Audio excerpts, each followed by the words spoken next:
was Halloween night, 1996, when a 10-year-old child, oppressed named Cain, the killer clown, decapitated his foster parents before taking the lives of 3 more. Today, that murderer resides inside these walls of Morton Downs Psychiatric Hospital. Hi, I'm Sophia Jessica, and this is Angel, and welcome to the Fan Carpet. Okay, Ryan, it's a pleasure to speak to you. How are you today? I'm very well, Marc. How's it going? Yeah, not bad, thank you. So if we go back to the beginning, was there a defining moment for you to get into the industry?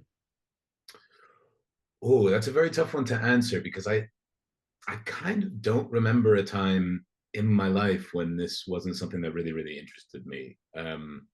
I guess I'm that odd exception of the rule, you know, when most people wanted to be a footballer or Superman or you know, a fireman or whatever. Like I was always pretty singular about wanting to not necessarily be an actor, but to be, I don't know. My mother tells this story about when I was very young, saying that I wanted to do movie magic, you know. So I wasn't old enough to be able to verbalize being involved in the movies in any concrete way, but I you know, clearly from even that age had an interest in it and a love for it. So so there wasn't a defining moment because I kind of feel like it's cliche, but it's kind of always a thing that's been in me. If you ask my mother, that's what she'd say. Yeah, awesome. So what can you tell us about Helloween, and what was it that made you want to tell the story?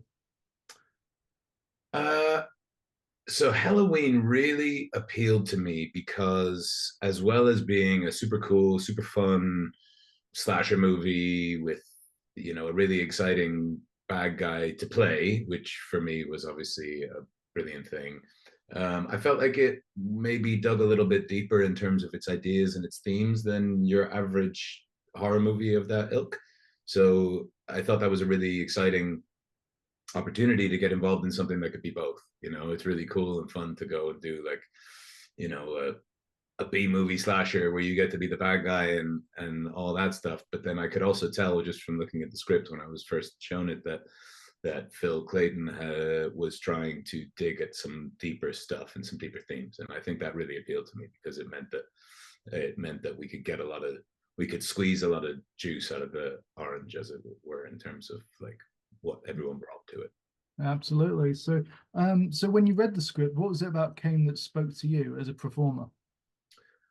Well, I think that being able to play a clown, you know, and you know, any character like that who is so anarchic and so out of the box, as an actor, it's a delicious opportunity because it gives you a great chance to turn the dials up to 11 whenever you feel like that's appropriate, without fear of being, you know, too big. I mean, you can't be too big if you're a guy who's, you know, dressed in clown makeup and has just escaped from a psych ward. So so from an actor's perspective, that's tons of fun because I get to go and chew the scenery and do lots of really cool big stuff and be broad, but also hopefully when audiences see it, they'll think that I mean, I haven't seen it yet myself, so I need to be careful what I say here, but hopefully they'll find that we managed to, between Phil and I, find a real truth in this character as well, which carries across and hopefully helps carry the movie along, you know. So it meant that I could keep that truthful nature of the guy, but then also make incredibly fun, large choices because the guy is a fun, large guy. I mean, I know he's terrifying for everyone else, but as far as he's concerned, he's having a great time. So it meant that I was free as an actor when I was finding him to just have a great time. Absolutely, because I mean, like the villain of the story never feels that they're the villain of the story, so you can't play him that way. You have to find the humanity, right? That's it, exactly, because, you know, no one's the villain of their own story, right? And I think the most interesting villains, and I think this is definitely the case with Cain, even though his methods and the things that he does are incredibly vile and, you know, and all that, like all the best villains, I think Cain is the type of guy who, though you disagree with what he's doing, you hopefully have a sense of why he's doing it, you know. And I think that that's always a good thing to look for in a baddie, because you know, if we can understand the motives of the villain of our piece, then it makes them much more easy to, I don't know if empathize is the right word, but yeah, maybe empathize with. You know, if we can empathize with the villain a little bit, it brings a bit of humanity to the piece. And I think, especially in a low budget B movie horror, where, you know, that stuff isn't necessarily always focused on, this was a real treat to do, because even though we had our slasher cake, we got to eat it too with the character stuff, which was tons of fun. Awesome. Yeah, and clowns are inherently scary, so yeah, like all the way through. So do you have any memories from filming Helloween that stand out to you, something you won't forget? Well, I was talking to Phil about it the other day, and he was talking about a great moment, which I was really happy that he allowed me to have, which was the first shot, take one, of Kane. I had obviously been given the script and had been offered the role and had been preparing for a while. And I had what I thought was something pretty juicy and cool and powerful, and spoke to the truth of Kane, but also really like served the project in terms of tone and things like that. But we had Michael Paré, who had just flown over from America, and he had just started on set. In fact, he'd been there a few days before me, and he was, you know, the guy who'd been flown in from the States, and everyone wants to please the guy who's flown in from the States always. And my first scene was the scene that I have with Michael in the cell where I'm all chained up. And Phil said, you know, I did my 2 hours of makeup, because it was 2 hours of makeup every day to get into the clown. And so everyone was seeing Kane sort of emerge from Ronan, but no one had heard me speak, no one had heard the voice, no one had heard anything. And Phil came up to me and asked if it was okay, if it would be all right for us to go for a rehearsal with Michael now that you're ready. And it was incredibly awkward because we'd never shot a scene together before, but I said to him, I'd rather not. You know, I said, I would prefer to keep the first time that Kane comes out of the box as a surprise for everybody, as a surprise to Michael, as a surprise to you, as a surprise to the rest of the crew. And he kind of looked at me funny for a second and then said, okay. To his credit, he trusted me in that moment, that whatever I was going to bring was something that was going to serve the project. And you know, far be it from me to say how that went, but according to Phil and the other people in the room, it seemed to do the trick. And I think it set us, once everyone had seen what I brought, it gave the whole crew a really great impetus to like move together in one direction, knowing exactly who this guy was going to be and sort of the type of tone and the story that we were trying to tell. So it was, that first moment was a really great thing. The unboxing of this character was kind of the most fun I've ever had. Awesome. Uttering the first words of a character. So yeah, kudos to Phil for giving me that opportunity, because most directors would say, no, buddy, sorry, rehearsal time. Yeah. No, but I suppose for you that just meant that the reaction was real and in the moment, like in that moment, rather than something that was manufactured for a second take. Exactly. I mean, we did do, you know, 3 or 4 more, and you know, they were all good, and some of the bits of those takes are in the movie. But yeah, I think it was really good to get really scare, you know, try to scare Mike and Phil and everyone else in the room for the first time. You know, really like try to get some goosebumps going. And it would be a shame if everyone got goosebumps when I did it in the rehearsal and then didn't get them. Yeah, absolutely. No, I understand your reasoning behind it, and I'm glad Phil did too. And I'm sure Michael did as well, because well, Michael's a seasoned pro, so you know he's yeah. I've had the pleasure of speaking to Michael a few times. He's great. He's a great guy. Michael is a great guy. He was a pleasure to work with, and you know he's one of those people that lends an air of gravitas to the project, and you know he brings with him such a cool history of movies, both, you know, B and A. He's one of those really cool actors that jumps around between the two willy-nilly, and I respect him for that. Absolutely. Yeah, And absolutely. he's a really hardworking actor. He's a really professional actor. He was great to work with on the day.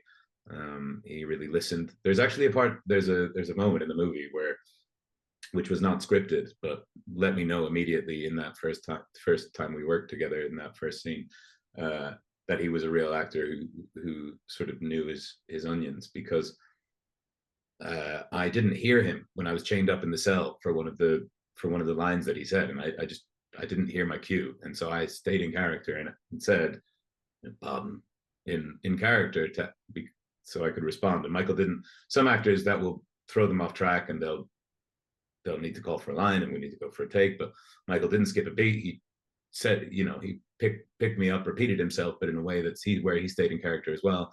And then we were able to carry on. And that's actually the take that's ended up in the film. So it's nice to see those little moments of like two actors trying to work together at the same time as also remaining in character. It was nice. Yeah, absolutely. How was it finding the voice for Kane? That was a lot of fun. That was probably the biggest challenge for me, I think, as a way into Kane, because there's a lot of movie clowns. There's a lot of scary clowns. There's a lot of ways you can go. There's a lot, and you can do basically anything with it. So it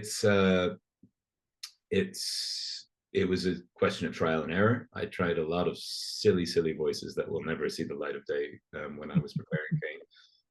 And I think what really turned it was when I stopped trying to find things that were in my upper register, to play with the clown thing, like maybe some other people have done, and then tried to go the exact opposite and then bring something which is right down here, which is juxtaposes then to the clown stuff and the makeup stuff and the circus stuff, and turns it into that circus of fear that we were going for.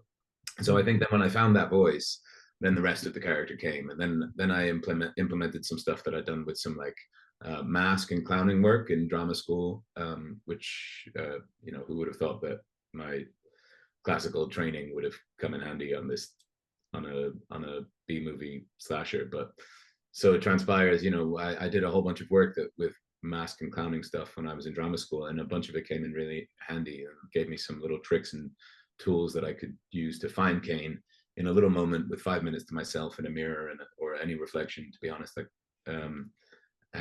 Just a couple of warm-ups and techniques to get into mask and clown stuff, and then that combined with the voice just allowed me to be super free on set and to try lots of different things to give Phil something a little bit different in each take.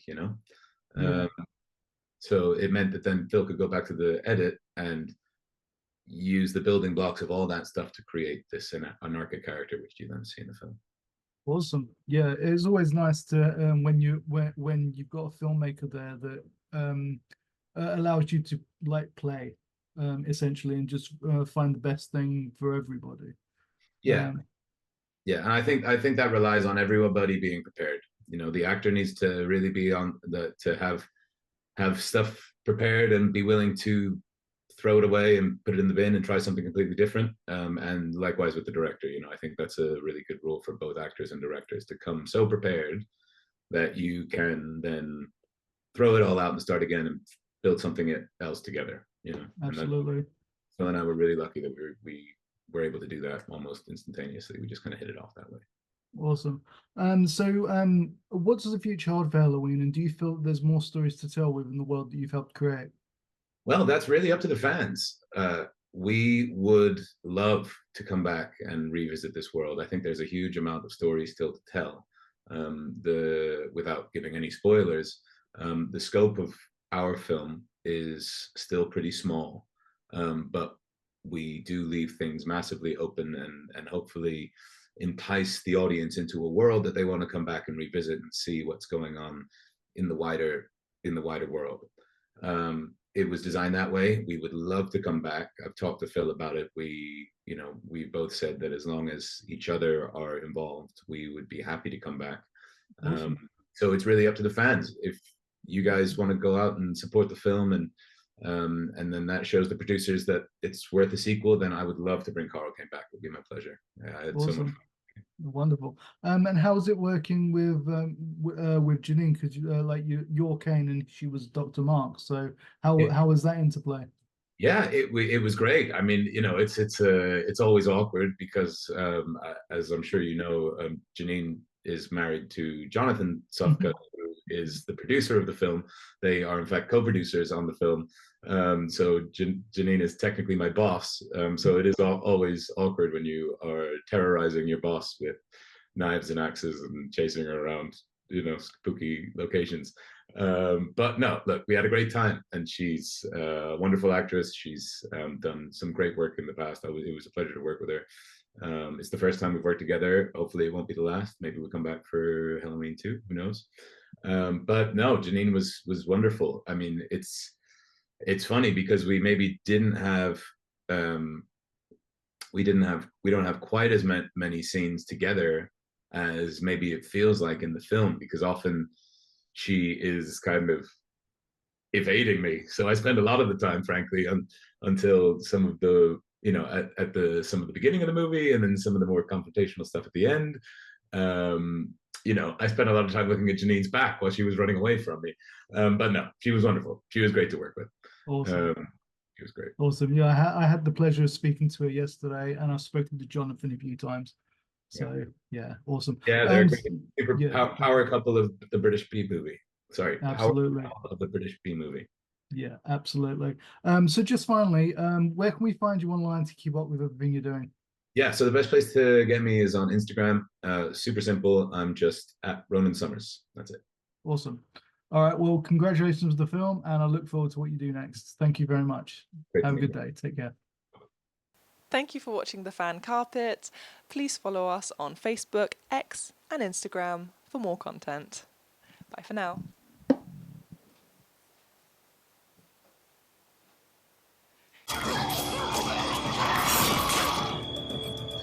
Hurry!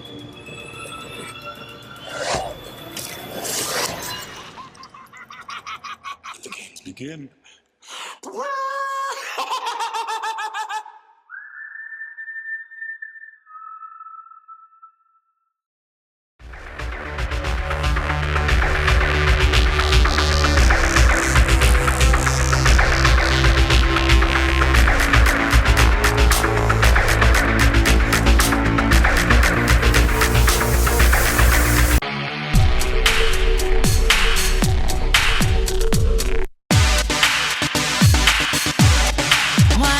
You show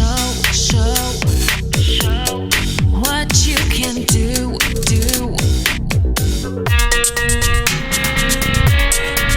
I hear a siren. Maybe you were wrong about me.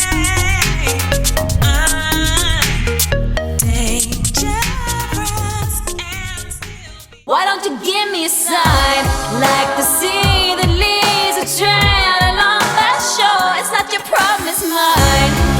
Everybody thinks that I'm okay. Sometimes I think I am too. I'm on the outside looking in. I'm waiting for the shockwaves to begin. Oh, won't you let me hold you for one time? Just a rainy day in a London cafe. A London cafe. So give me one last serenade. Say to me, or swear at me till the night turns into day. And it was a shame when daylight faded, because we didn't notice at all.